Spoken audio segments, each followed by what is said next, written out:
Italy, 540 BC, the height of the Etruscan civilization. The mighty Greek fleet suffers a devastating defeat in the naval battle of Eulalia off the coast of Corsica. The Greeks fight courageously, but are no match for a ruthless and extremely determined enemy. The victors aren't soldiers of a unified nation, but they are fierce and will stop at nothing in their bid to secure domination and supremacy of the Western Mediterranean. Who are these warriors, and who are they fighting for? They come from the central coast of the Tyrrhenian Sea, part of the Mediterranean, off the coast of Italy, a land now known as Tuscany, the cradle of the fascinating Etruscan civilization.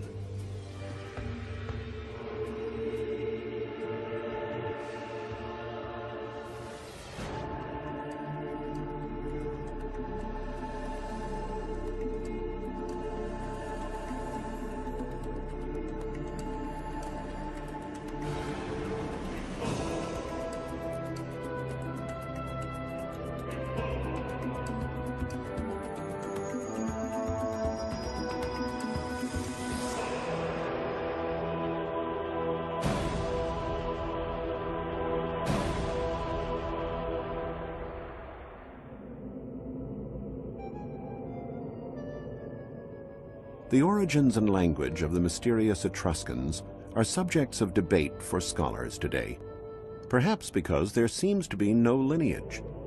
The negligible remains of the people of Etruria have nothing to do with the pyramids, temples, or other vestiges of ancient Egypt, and it's impossible to make a comparison with the Greeks, who left us with incomparable works of art like the Parthenon. And the Romans, they came later. But though the origins of the Etruscans are unknown, we have discovered a lot about Etruscan culture, from findings and archaeological digs in the Tuscany countryside. In the 6th century BC, Rome was still far from being the great capital of the world. In reality, during that time, the city was under the dominion and influence of the Etruscans. In fact, several kings of Rome were of Etruscan origin. While ruling Rome, the Etruscans built the architecturally accomplished Cloaca Maxima, a huge drain that conveyed sewage from quarters near the Roman Forum into the Tiber River.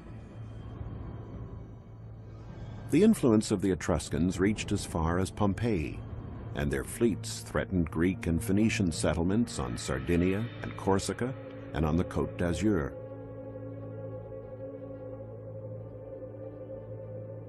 Still, everyone wanted to trade with the Etruscans because they were rich. They loved beautiful things and bought jewels, weapons, exotic objects, and pottery.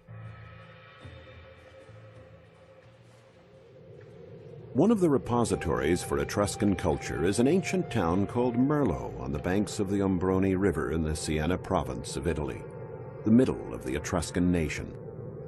Nothing remains of the ancient town, but on a plateau called Poggio Civitate, just outside the city, are clues to what Etruscan homes were like.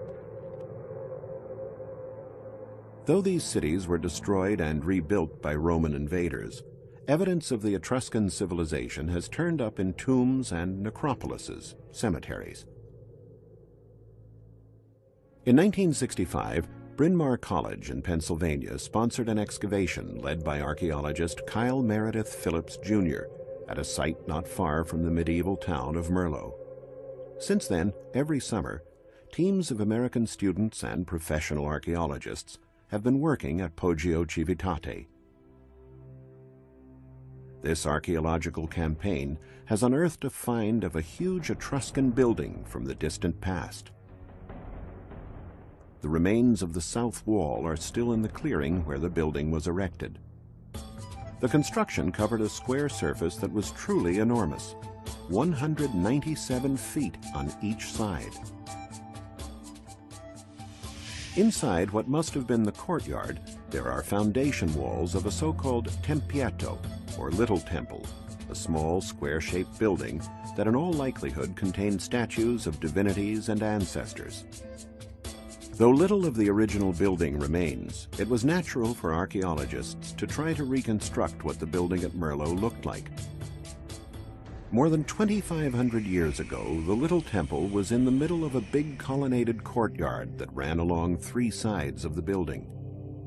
The building itself, which archaeologists called the Upper Building, was erected in 580 BC on the ruins of a previous so-called Lower Building erected in the 7th century BC, a building that was later destroyed by fire.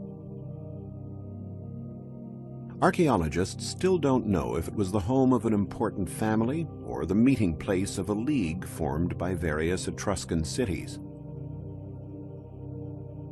They found many terracotta statues on the roof, some of which had a peculiar headdress with a wide brim. The statues are called acroterii, a Greek word that indicates their position on the roofs of temples and buildings. They also unearthed ivory statuettes and precious stones that prove how wealthy the inhabitants of the building were. All the findings from the building at Poggio Civitate are now on view at the Merlo Museum, set up in a home of the ancient medieval town. One striking figure is this horseman. It was on the roof of the lower building. Most of the objects in the museum collection come from this building.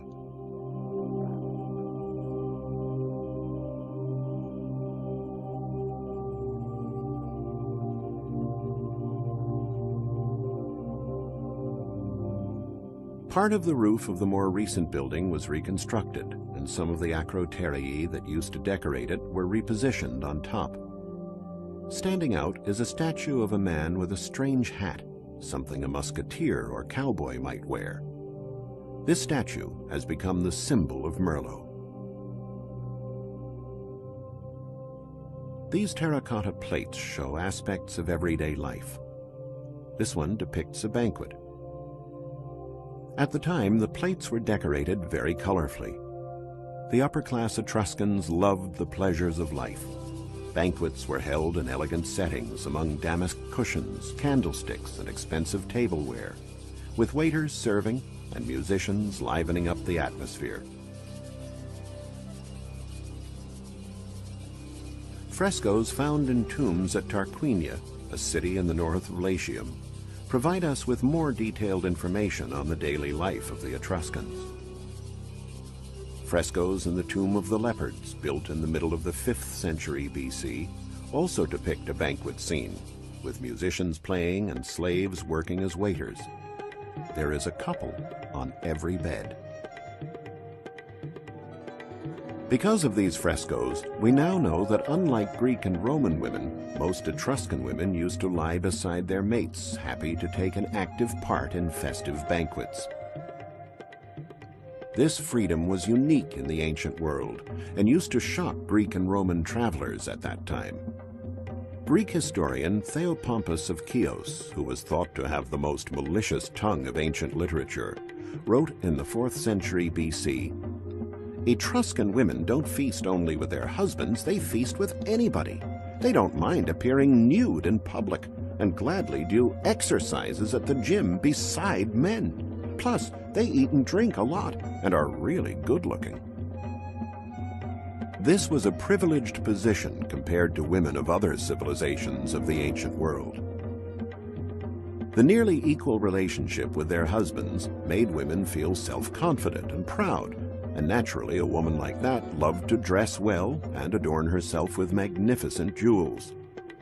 Over 3,000 Etruscan bronze mirrors still exist today. There are inscriptions on the back of the mirrors proving that in a period of widespread illiteracy, Etruscan women knew how to read and write. The area around Merlo has become famous not only for the excavations, but also for important research in the field of genetics. One of the mysteries that has engrossed historians and scholars is the disappearance of the Etruscan civilization in a short span of 2 centuries. We know that it was assimilated by the Romans, the new rulers of the world. The question was, were there any descendants of the Etruscans that survived the centuries? Researchers have concluded that the inhabitants of Merlo are the direct descendants of the Etruscans. The Italian Council for Scientific Research had conducted a study on the genetic heritage of Italians. It was noted that there are 3 genetically different areas in Italy, which correspond to precise geographic locations. The most homogeneous of these areas, the one with the highest concentration of a certain genetic type, is the area of Tuscany, the ancient homeland of the Etruscans, particularly the area around the town of Merlo. Genetics researchers, now working with modern DNA or genetic code techniques, are anxiously exploring whether the DNA of the inhabitants of this beautiful town corresponds to that of the otherwise extinct Etruscan people. Besides Merlo, another important commercial area of Etruria is a place called Volterra, one of the most ancient cities of Italy. Volterra's name has not changed much in almost 3,000 years. Back then it was called Velathri. Like many Etruscan towns, it occupied an easy-to-defend, naturally strong position on a hilltop which dominated the valleys of the Era, Elsa, and Cicigna rivers. Volterra was a flourishing town whose inhabitants lived off their craftsmanship. They became famous for their work with alabaster, a type of soft rock that is easy to carve and is plentiful there. Though there were many types of alabaster works, it was the urns that were exported to most of Italy. Modern carving of alabaster, which prospered anew in the area at the end of the 18th century, forms a perfect link between Etruscan workers and modern craftsmen.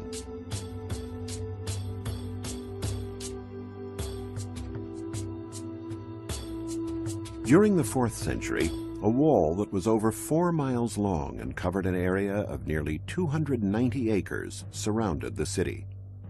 Although the wall was rebuilt many times during the Roman and medieval periods, there are still large sections from the Etruscan period. One would enter the town through solidly built gates, like the Diana Gate, or through the monumental Arch Gate, the lower part of which dates from the Etruscans. The Romans rebuilt the arch using Etruscan material, like the 3 human heads that are practically unrecognizable today.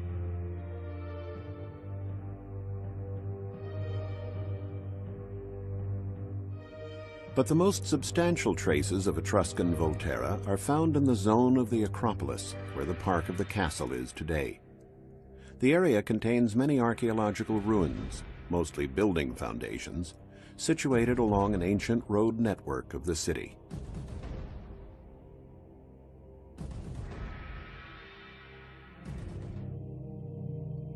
Two temples used to stand in this area, built around the 3rd century BC. The purpose of the small building shown in close-up is another mystery scholars have not yet managed to unravel.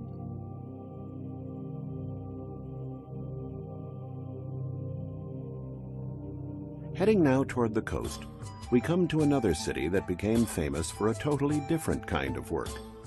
It is Populonia, or Pupluna, its ancient name. Populonia is the only big Etruscan town that was built directly on the coast. It was here that Etruscans produced, processed, and traded large quantities of iron. Over the centuries, they accumulated enormous piles of slag from the work of the furnaces. Some piles were 10 to 20 feet high.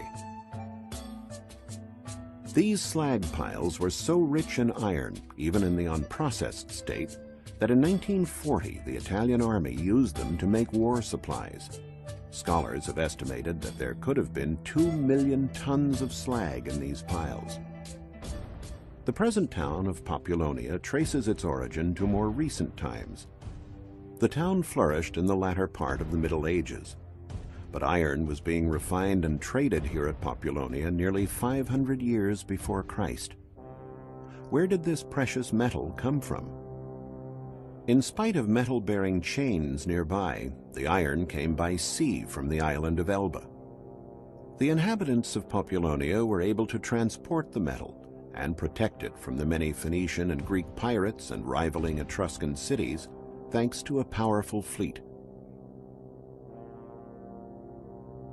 The citizens grew rich in a short span of time, owing to the iron trade. Merchants used to buy the raw material at Populonia and then have skilled craftsmen make weapons and pieces of armor for their leaders and warriors. The material piled up for centuries, and much of it ended up being buried in necropolises.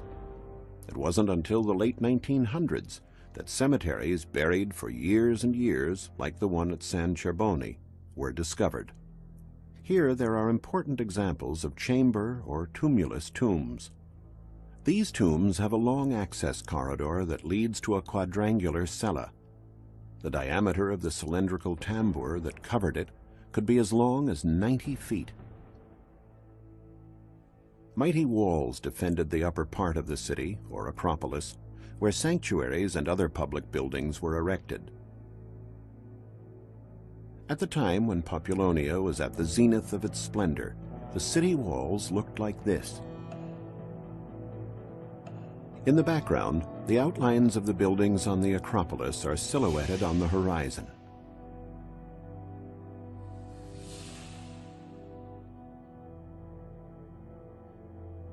The iron that left Populonia would be distributed to cities throughout the Etruscan Empire, all the way to Kisri, known in Roman times as Caere, present-day Cerveteri. Cerveteri was one of the most powerful cities in South Etruria, as is proven by the wealth found in its splendid tombs. One fine example is the sepulchre at the Tomb of the Bas-Reliefs in the necropolis at Banditaccia. It got this name from the fact that on its walls there are reproductions of objects used in everyday life. These include a lantern or oil lamp, some cord, a wine jug, as well as some utensils and weapons. But the town considered the most important city in the area was Clusium, or Cusi, one of the few cities of the ancient world that dared to defy Rome and won, at least in the early stages. Rome was only a frontier town at the peak of Etruscan splendor.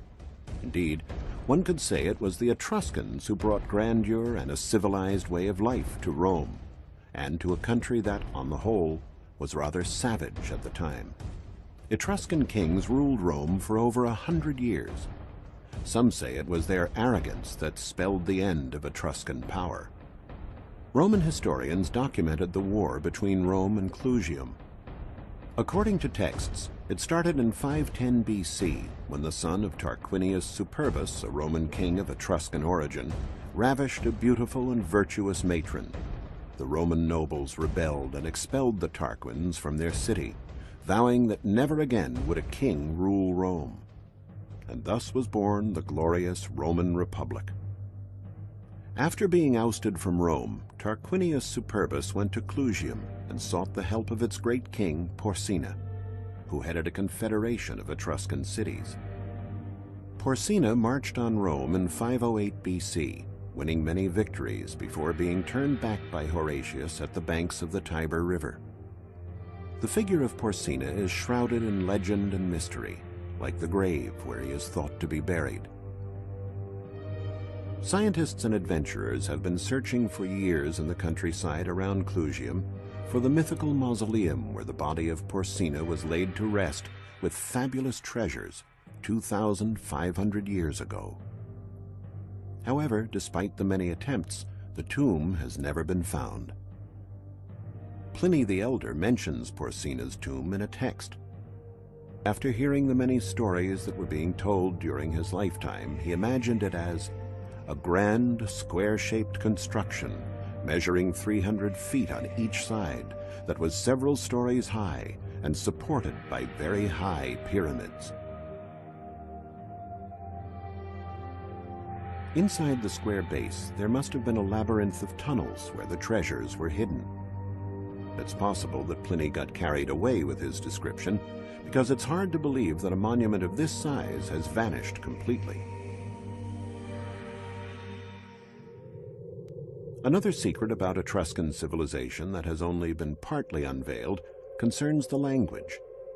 This is the alphabet reproduced on a very particular primer shaped like a cockerel. Quite a few scholars believe that Etruscan is a very ancient language that may even have existed before Greek and Latin. The problem in figuring out the language of the Etruscans stems from the mystery over their origins. According to the Greek historian Herodotus, who lived in the 5th century BC, the Etruscans were originally from Lydia, an ancient region in present-day Turkey, and sailed to the Italian coast from there. But according to another theory by the Greek historian Dionysius of Halicarnassus, on which many modern scholars agree, the Etruscans were an indigenous people who came from a territory that includes present-day Tuscany, part of Latium and Aemilia.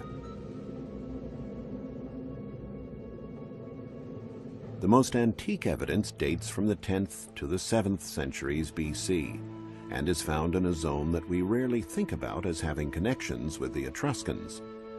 This place is Felsina, or present-day Bologna. Artifacts from Villanova are housed in Bologna at the Civic Archaeological Museum, which was opened in 1881.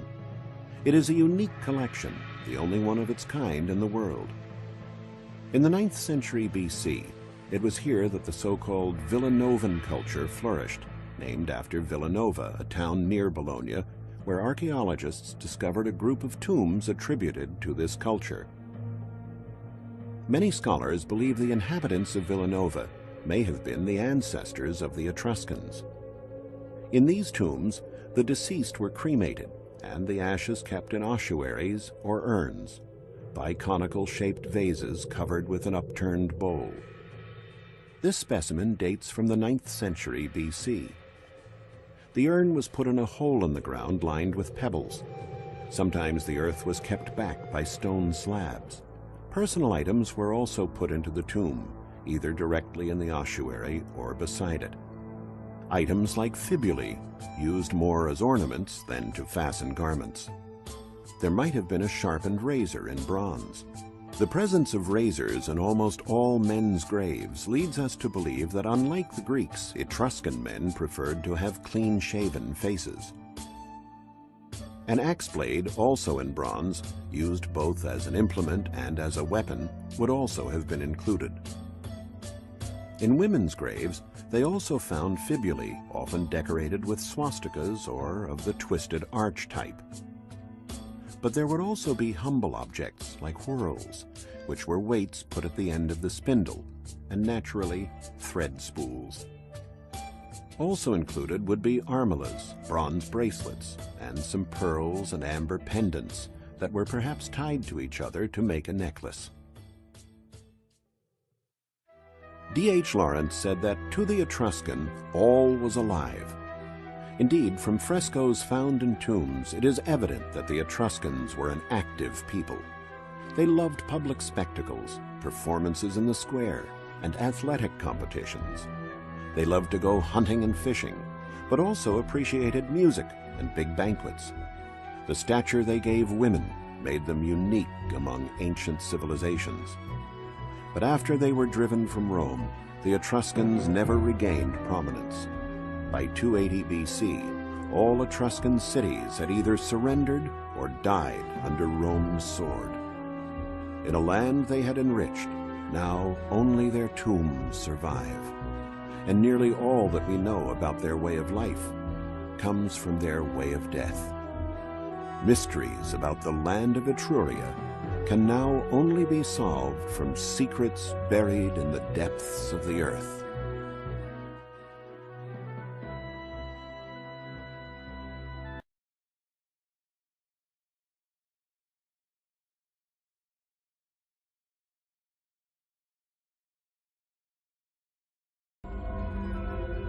The eastern part of the Mediterranean Sea, Anatolia, called Asia Minor, or present-day Turkey. The year 1200 BC.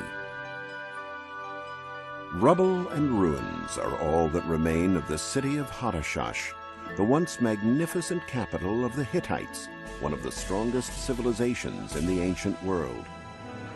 Warriors known only as peoples of the sea, whose origin is unknown, are responsible for the destruction. Their armies move on, conquering Syria and threatening Egypt. Pharaoh Ramses III of the 12th dynasty said, "No country managed to put up resistance to their armies. States suddenly disappeared, and in a moment they were all destroyed." After almost 1,000 years of splendor, silence fell on the Anatolian highlands. Citizens of a once great civilization disbanded to the countryside, leaving ruins of great cities to be buried for thousands of years.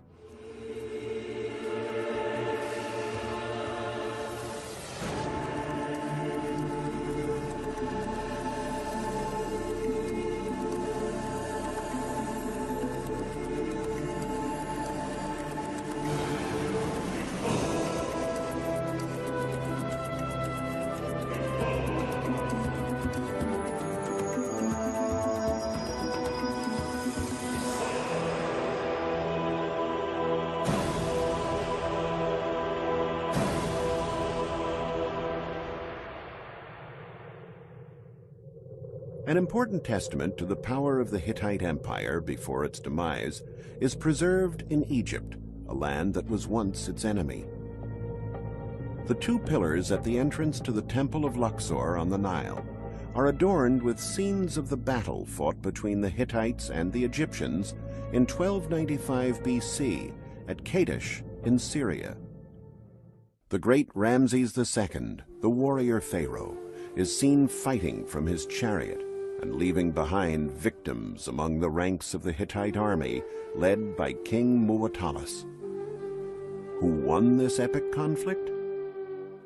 In this bas-relief at Luxor, the Egyptians claimed a triumphant victory. This version of the facts was never disputed until archaeological excavations in the first decades of the 20th century uncovered some ancient Hittite cities. Over 10,000 clay tablets engraved with cuneiform characters came to light in buildings at Hattashsh, the capital of the empire. One of these tablets, preserved at the Archaeology Museum in Istanbul, bears the inscription Kadesh Peace Treaty. The treaty lays down conditions imposed on the Egyptians, including one to retreat inside their borders. So more than 3,000 years after the event, thanks to this tablet, we now know that it was the Hittites and not the Egyptians who really won that conflict.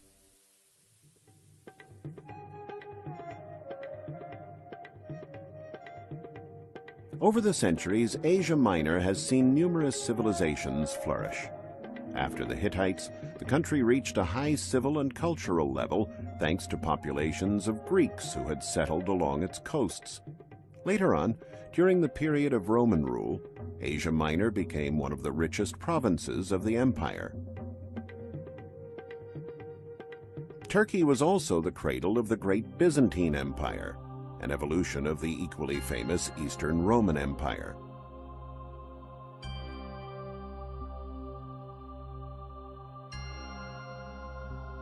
We will journey back in time, starting in the 6th century AD, and explore the great civilizations that flourished on the Turkish coasts and highlands. Ankara is currently the capital of Turkey, but for centuries the real capital of this part of the world was Byzantium, later called Constantinople, then renamed Istanbul.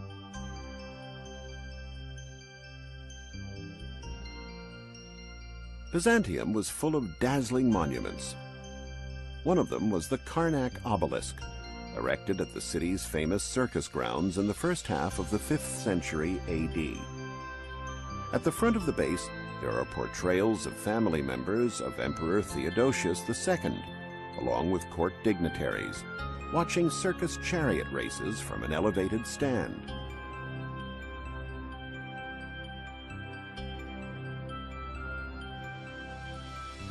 On one of the sides, there is a depiction of the transport and erection of the obelisk itself.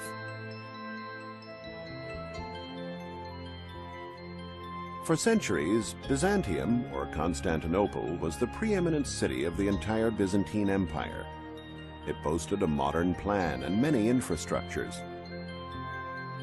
At the Hippodrome is the Basilican Cistern, a gigantic underground tank constructed perhaps early in the 4th century AD by Emperor Constantine. Its name derives from the fact that it was enlarged using the uncovered area of a nearby basilica. What is exceptional is its 336 columns, all supporting the masonry vault. But certainly the most famous building of 6th century Byzantium is the Church of St. Sophia, or Dome of Hagia Sophia, rebuilt as it appears today by Emperor Justinian. Its original appearance was altered after the Ottomans invaded the city. The church was turned into a mosque, and 4 characteristic minarets were added. Beautiful Byzantine mosaics covered with plaster in 1700 were brought to light in the 20th century when the mosque was turned into the Hagia Sophia, or Hagia Sophia Museum. Saint Sophia was known as the incarnation of divine wisdom. Praying to her in this divine basilica must have filled thousands of visitors over the years with a sense of spirituality and grace. In the southwestern part of Turkey is the city of Aphrodisias, dedicated to the goddess Aphrodite, or Venus to the Romans. Founded in the 5th century BC, Aphrodisias became very important during the Greek-Roman era. Worship of the goddess at the sanctuary here spread throughout the Mediterranean area. Important archaeological discoveries have been made here since the 1960s. One of the most stunning sights is this gigantic stadium. Erected in the 1st century AD, it was over 850 feet long, and its original seats are still intact, arranged neatly in 30 rows. It is one of the world's best preserved ancient stadiums.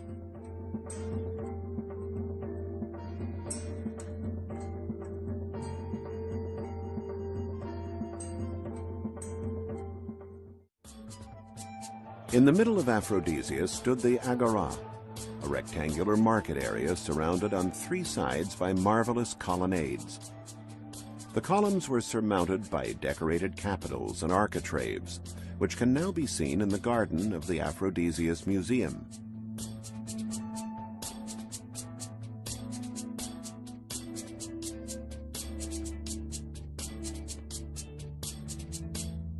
The theater here, which dates back to the end of the 2nd century AD, is also in a superb state of preservation.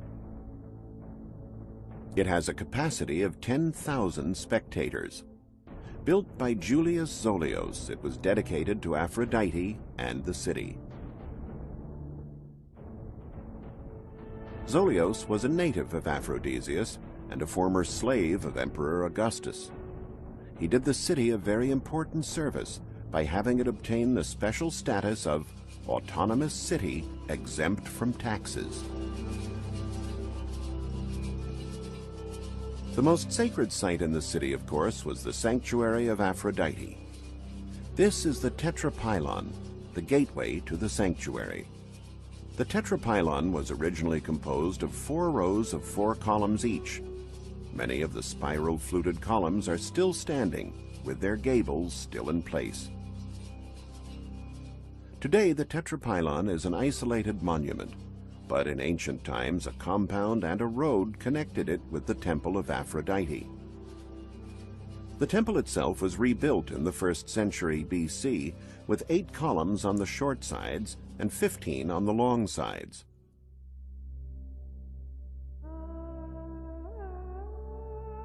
The sanctuary was famous in ancient times for the practice of sacred prostitution that had its roots in ancient fertility and reproduction rites. During the Christian Byzantine period, however, to help the population forget these pagan practices, the Temple of Aphrodite was turned into a church, and Aphrodisias was renamed Stavropolis, meaning City of the Cross. Not far from Aphrodisias lies the present-day center of Pamukkale, famous for its natural cliffs that are formed by basins of limestone arranged on sloping white terraces.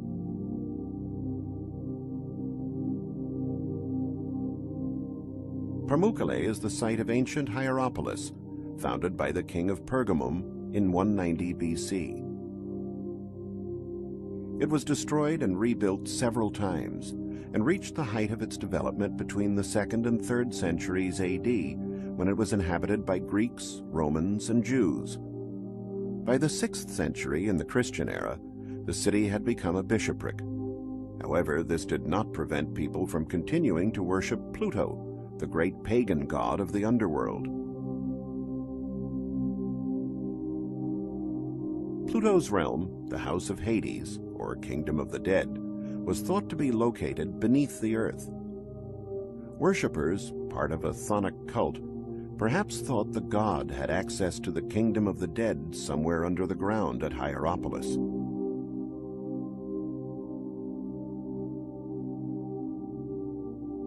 In the 6th century, a monumental colonnaded road that was nearly 1 mile long and 43 feet wide crossed the city. Near the colonnaded street, there was a central fountain and a pond containing water believed to have healing properties. It's now been turned into a swimming pool for tourists.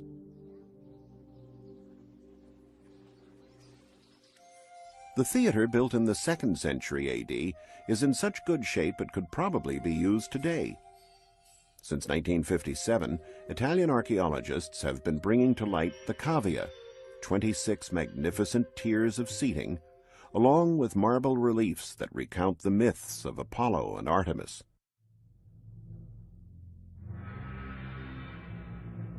The cemetery of the city extended beyond the Byzantine walls. More than 1,000 tombs have been discovered here.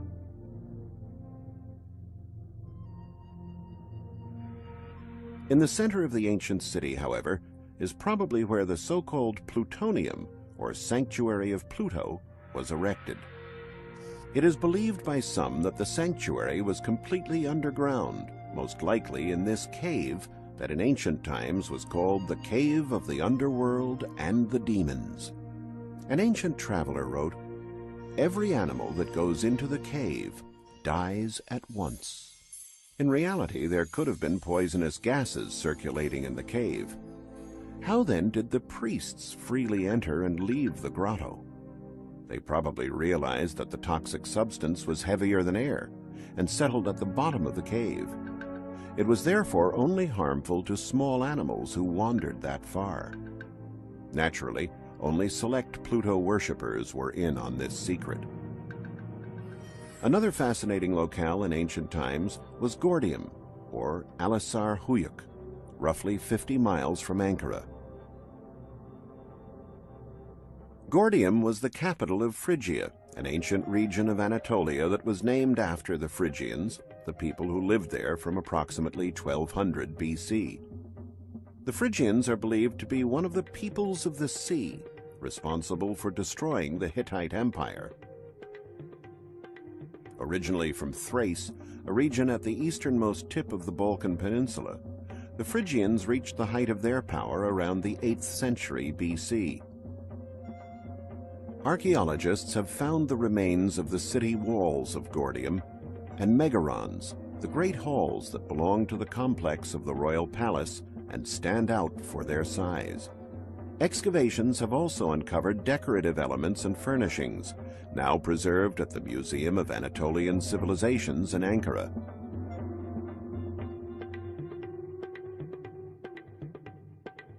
But one of the greatest discoveries concerned the first great king of Phrygia, the mythical and legendary King Midas. It was said that Dionysius gave him the power to turn everything he touched into gold. In 1949, an American archaeological expedition discovered his tomb, thereby turning a mythical personality into a historical figure. The tomb was 820 feet in diameter and 174 feet high. To access the burial chamber, archaeologists had to dig a 230-foot-long tunnel. They ended up in a spacious hall measuring 20 by 17 feet that was entirely wood-paneled. This is the tomb of King Midas, rebuilt at the Ankara Museum. The corpse was laid on a wooden bed, and bone analysis has proven that at the time of death, the man was about 60 years old and slightly over 5 feet tall. Working from the skull that was found, this is what King Midas would have looked like. His burial kit included tripods, bronze basins, caskets, and other objects, but strangely enough, for the tomb of the legendary King Midas, there was not even one gold item. Moving further east, we come to the ruins of the great city of the Hittite Empire in the heart of the Anatolian highlands, Hattashsh, present-day Boakoi.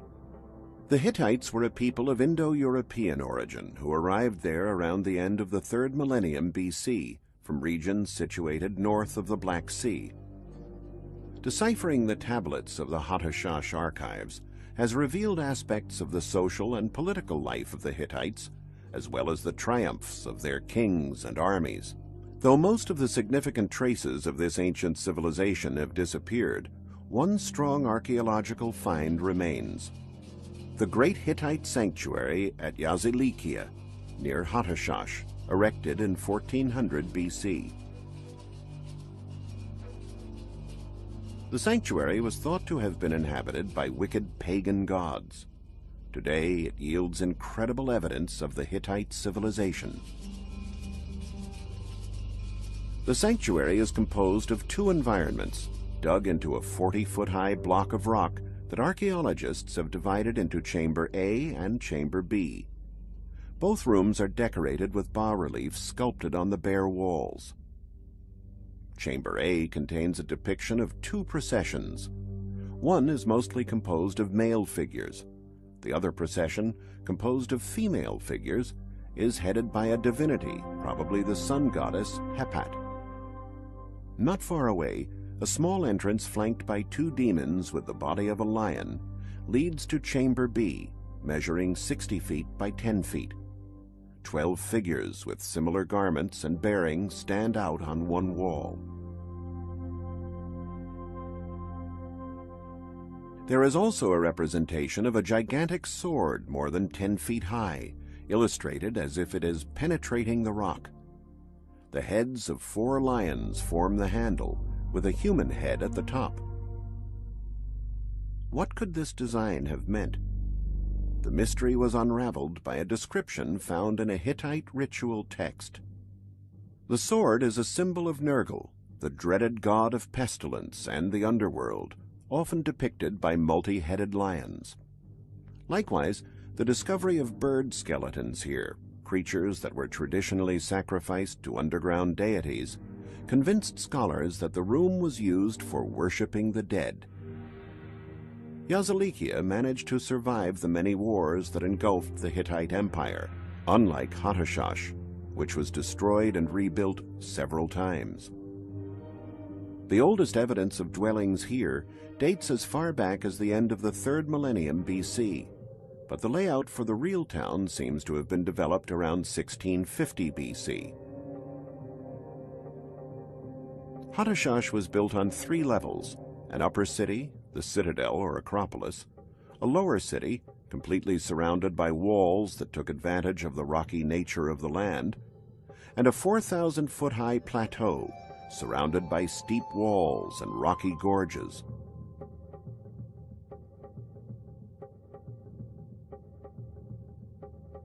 The walls formed a circuit that was about 3.5 miles long. Above an earth bulwark 30 feet high, they had erected crenellated walls alternated with mighty rectangular towers. This discovery allowed archaeologists to understand how the wall was made. It was only one of a treasure trove of finds in the area. Archaeologists also found the so-called Royal Gate, or Gate of the Kings.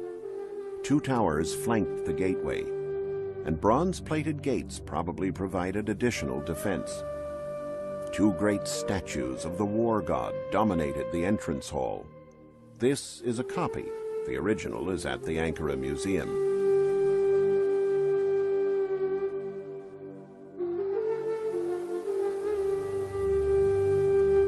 Beneath another gate, the Sphinx Gate, there was an entrance formed by a 260-foot-long tunnel, which was probably shut off at each end by huge doors. Only after a long walk in the dark did visitors reach the bright sunlight of the city. To the west, there was the Lion Gate. Two lions sculpted on the jambs with menacing, wide-open jaws, the symbolic guardians of the city.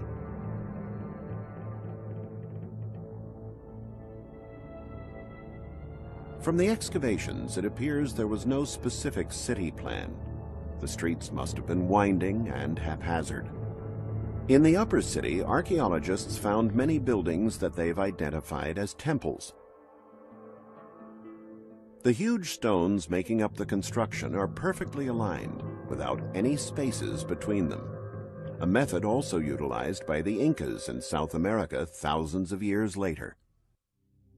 In the lower city, probably the most ancient part of the settlement, stood the great sacred complex archaeologists identified as Temple 1. It is a square-shaped urban area that is roughly 980 feet on each side and cut in two by a stately paved street. King Hattusili III had it built around the middle of the 13th century BC. Here they worshipped the sacred couple formed by Hati, the weather god, and Arena, the sun goddess.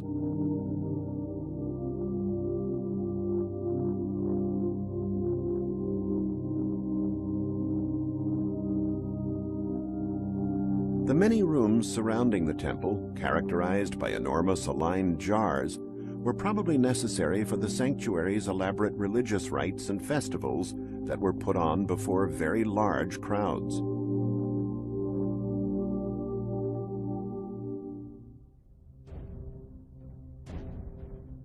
An overhanging rock, now called by the Turkish name of Bulyukale, dominated the city. Bulyukale was the Acropolis, or citadel, and was the site of the king's residence.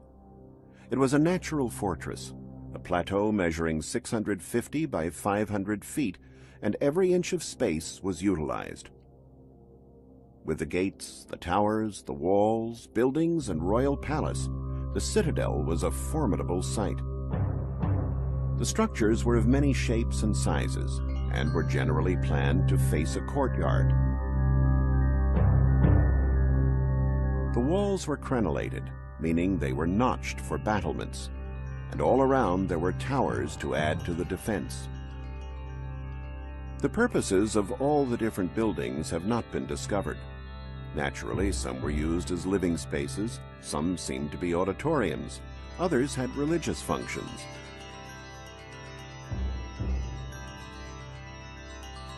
But the capacity of the citadel was immense. According to an inscription on one of the tablets, a king of Hadashash, after returning from a military expedition, managed to lock up as many as 3,330 prisoners in the royal palace.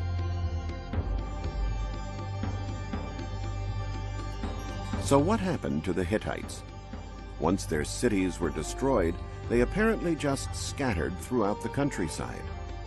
After the Hittites, hundreds of different armies and peoples settled in or simply passed through the regions of the Anatolian highlands. Centrally located, it was a focal point for passage east and west. An ancient poem about the people who lived in this region says, "We are what we've been. 1,000 faces have preceded us, and those faces are still found in 1,000 glances."